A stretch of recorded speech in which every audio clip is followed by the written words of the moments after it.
Partage, le podcast qui ouvre la porte des établissements et services de Sauvegarde 13. À quoi ça sert? Qu'est-ce que je vais faire avec eux? Ils peuvent m'aider? Comment ça se passe? Et ils sont où? Je sais pas moi.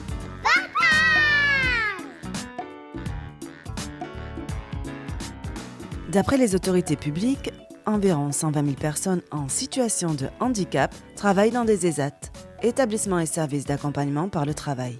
Le soir, certaines rentrent à leur domicile quand d'autres rentrent dans des foyers d'hébergement. En termes médico-sociaux, ces foyers prennent le nom d'EANM, pour établissement d'accueil non médicalisé.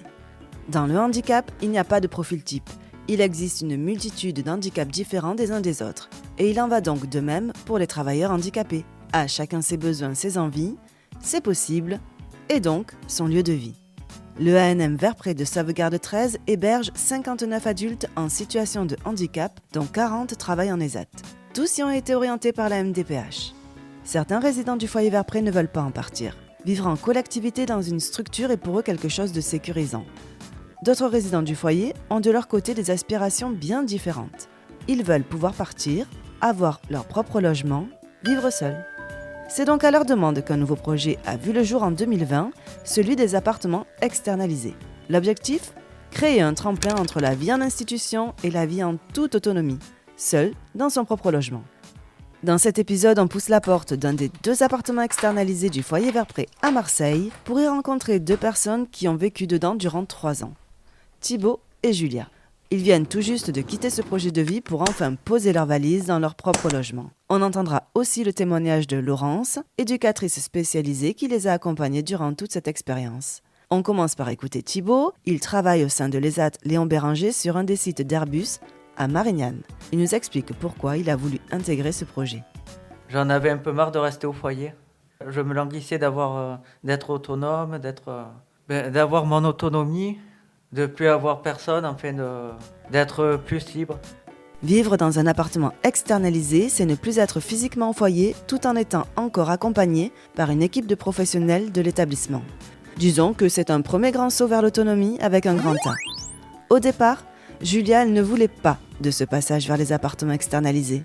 Elle voulait de suite voler de ses propres ailes, quitter le foyer et vivre immédiatement dans son propre appartement. Au début, j'étais pas très chaude. Je voulais pas du tout. Parce que en fait, je voulais rester sur le foyer, faire mon projet sur le foyer. Et donc après j'ai appelé ma maman pour avoir des conseils et j'ai tenté l'expérience pendant 3 ans.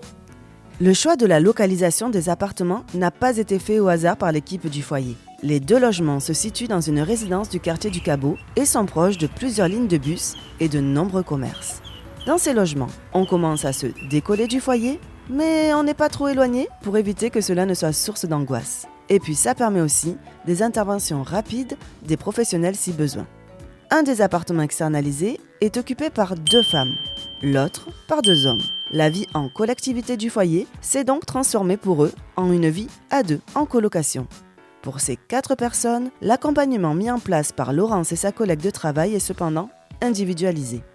On a 4 résidents qui ont un chemin de vie complètement différent, qui ont des handicaps différents, et puis des motivations différentes, des besoins et des attentes différentes aussi. Donc c'est appuyé sur le projet personnalisé pour pouvoir travailler ces points où ils avaient besoin encore de monter en compétences, quoi.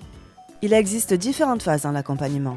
Celle des premiers pas, de la découverte, celle des essais d'organisation pour les résidents mais aussi pour les professionnels qui doivent s'adapter au mieux à chacun. Alors ce qui me plaît dans ce projet, c'est qu'on pose des actes éducatifs concrets pour leur permettre vraiment d'avancer dans leur projet de vie. C'est vraiment un travail d'échange avec eux parce qu'ils étaient capables de nous dire à un moment donné ça me convient pas ou ça me convient, et c'est vrai que ça nous a permis d'évoluer dans notre prise en charge. Une équipe éducative intervient en fonction des besoins de chacun.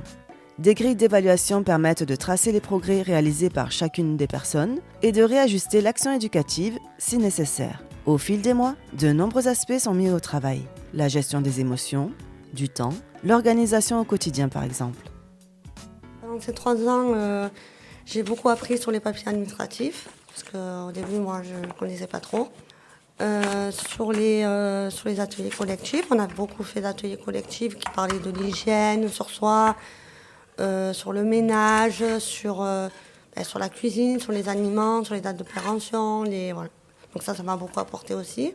Et sur les ateliers individuels, quand on nous apprenait à faire la cuisine, faire des repas, des choses qu'on ne savait pas faire. Et ça m'a beaucoup apporté.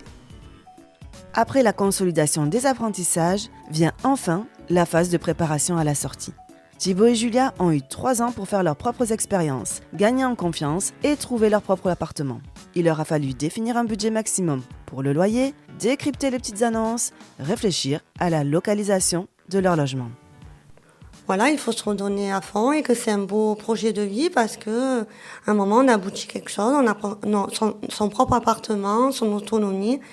Et à la fin, c'est le fruit, c'est le prix de la réussite. Donc, il faut rechercher. Il faut rechercher sur l'ordinateur avec des éducateurs même qui vous aident beaucoup. Il faut de la volonté, beaucoup de patience et il ne faut pas perdre espoir. Pour les personnes qui souhaiteraient intégrer un des appartements externalisés du foyer Verpré, voici le conseil de Thibaut. De bien écouter quand les éducateurs en fait, ils nous apprennent, d'être patient et avoir de la volonté. En plus des 2 professionnels spécialement dédiés aux appartements externalisés, psychologues, assistants de service social et aides-soignants du foyer Verpré peuvent aussi intervenir auprès des 4 résidents durant leur prise en charge. Le foyer Verpré est intégré au dispositif hébergement milieu ouvert de Sauvegarde 13 qui comprend également le SAMS à la Racine, le SAVS Élan et le SIAD. Vous trouverez plus d'informations concernant les établissements et services de notre association sur notre site internet. Et pour écouter l'ensemble de nos podcasts, vous pouvez vous rendre directement sur la chaîne YouTube de Sauvegarde 13. Vous venez d'écouter Partage, le podcast qui ouvre la porte des établissements et services de Sauvegarde 13. Il vous a été présenté par Aurélie.